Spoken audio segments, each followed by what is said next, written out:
Bom, a LGPD ela tem uma série de fundamentos. Eu não vou falar de todos aqui porque o nosso tempo é curto, mas eu vou destacar três deles. O primeiro é a autodeterminação informativa. Eu acho importante falar desse, porque é um conceito um pouco confuso, as pessoas às vezes não entendem do que se trata, mas é o seu direito de saber o que está sendo feito com seus dados e de escolher o que vai ser feito com esses dados, autorizar ou não autorizar, enfim, dentro de onde cabe a autorização, é ter o controle sobre os seus próprios dados. E outros dois pontos que estão na lei como fundamentos que eu acho importante a gente falar é o desenvolvimento econômico e tecnológico e inovação, é a livre iniciativa e a livre concorrência. Por que isso?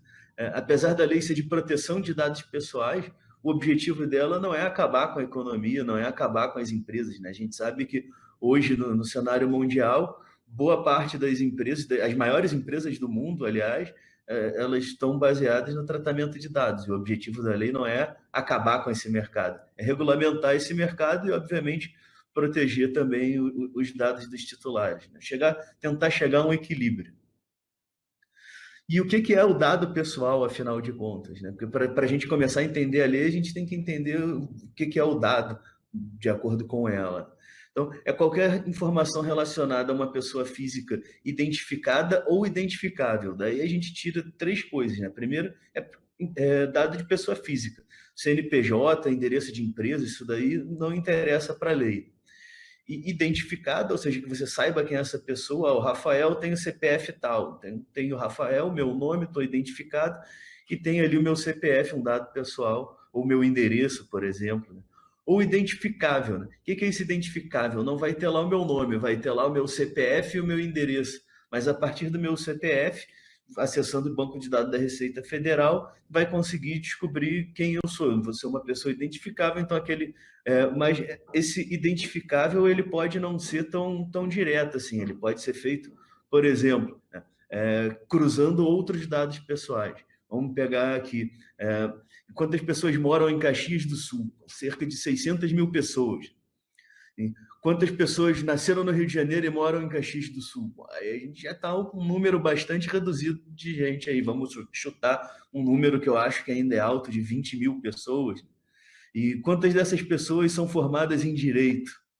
Talvez 100, 200. E quantos são formados em direito em publicidade? Daí sobrei eu. Então, através de vários dados pessoais meus, sem me identificar diretamente, tem como chegar a uma única pessoa. E dentro do que a gente chama de dado pessoal, tem uma categoria especial para a lei, que são os chamados dados pessoais sensíveis. E são basicamente os dados relacionados à raça ou etnia, atividade política ou sindical, filosófica, enfim, a religião, a saúde, a vida sexual e a dados genéticos ou biométricos do titular, né? E, enfim, agora que a gente sabe o que é o dado pessoal, a gente tem que entender o que é tratamento, né? Para o pessoal da TI, principalmente, tratamento é quando você pega esses dados pessoais e extrai alguma coisa deles, né? Para a lei, não. Para a lei, qualquer coisa que você faça com esse dado pessoal é considerado um tratamento de dados, né? Desde a coleta até a eliminação desse dado, armazenamento, utilização, qualquer coisa que faça com dado é um processo de tratamento. Então, liguei para um prospect, peguei o nome da pessoa, peguei o telefone da pessoa e o e-mail da pessoa. Fiz um tratamento de coleta. Se eu anotei isso num caderninho, daí já fiz outro tratamento, né, enfim, de arquivamento, vamos dizer. Daí peguei esse caderninho para ligar para a pessoa de volta, daí estou fazendo a utilização disso daí. Então, tirei um xerox disso daí, né? Pô, reprodução. Eu estou usando exemplos aqui físicos para deixar claro para vocês também que quando a gente fala em dados pessoais, né, em LGPD, a gente não está falando só dos dados digitais, né? A gente está falando de dado físico também. É o currículo na gaveta, né? Tem gente que usa currículo. Vi uma notícia esses dias, inclusive, de uma empresa em Rondônia que estava embrulhando os produtos com currículo de gente que tinha pedido emprego lá.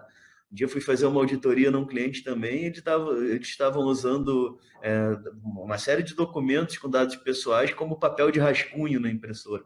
Então, às vezes, a gente se antena mais para a questão mais óbvia, mais do dia a dia, que é a dos dados digitais, e acaba esquecendo os físicos. Bom, e quem são os agentes de tratamento em relação à lei? Quais são as pessoas que têm que se preocupar em seguir a lei, em cumprir a lei, né? A lei divide basicamente em dois tipos de agente de tratamento. Que é o agente que vai tomar a decisão, e o operador, que é o que atua em nome do controlador, né? Então, vamos dar um exemplo aqui. A minha empresa escolheu, enfim, fazer um cadastro cliente com tais dados. Então, eu vou coletar esses dados, vou anotar esses dados e vou gravar na nuvem. Enfim, então, eu estou tomando as decisões, eu sou o controlador.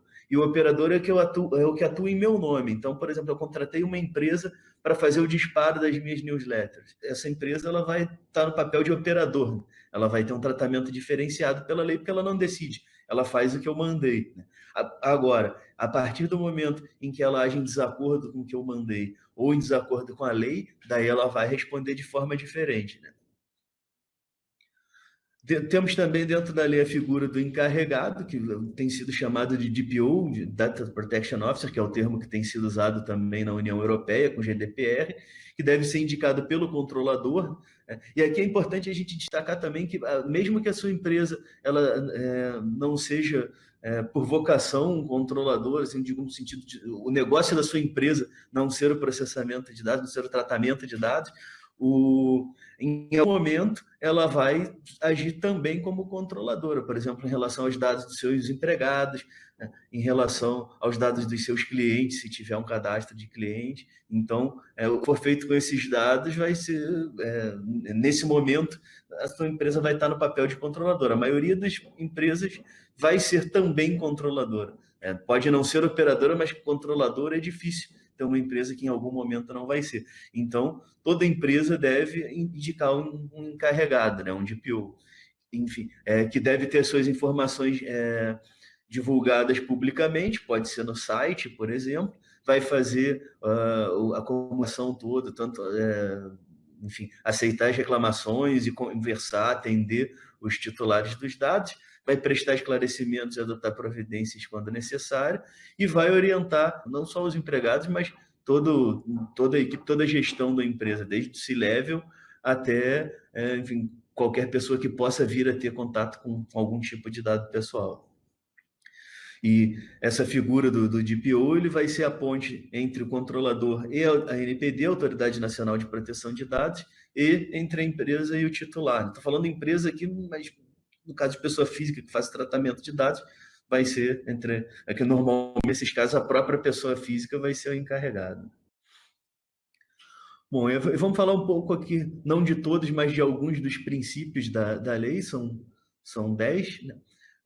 A finalidade, né? O destaque que eu dou para esse princípio aqui é que os dados devem, os propósitos e formas de tratamento devem ser informados ao titular. Então, não basta você saber o que está fazendo com eles, tem que informar o titular dos dados. Esses dados, os dados tratados devem ser o mínimo necessário para atender às necessidades daquele tratamento, né? Não tem que pedir, sei lá, o signo do cara ou a cor da roupa que está, se isso não for relevante para o que for utilizar. O livre acesso, que eu destaco, que é a questão da gratuidade desse acesso. O titular dos dados ele tem direito a acessar os dados e saber o que está sendo feito com esses dados.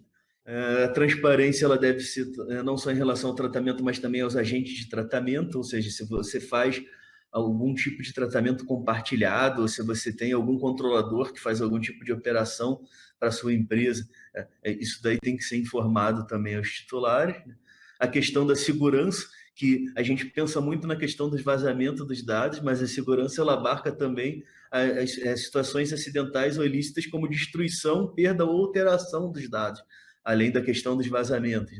Então, a gente volta e meia vê algum caso de um data center que pegou fogo, ou teve um caso envolvendo a Estácio, esses tempos que tinha perdido o cadastro de 40 mil alunos, né? Então, uma complicação aí que vem não do vazamento, mas da destruição, da perda, da alteração dos dados. que, enfim, isso daí implica, como a gente vai notar ao longo da lei, ela é uma lei que ela não é só da área jurídica, só da área de TI, ela vai pegar a segurança da informação, ela vai pegar a gestão de continuidade do negócio, dependendo do porte da empresa, ela tem, enfim, potencialmente uma série de consequências possíveis.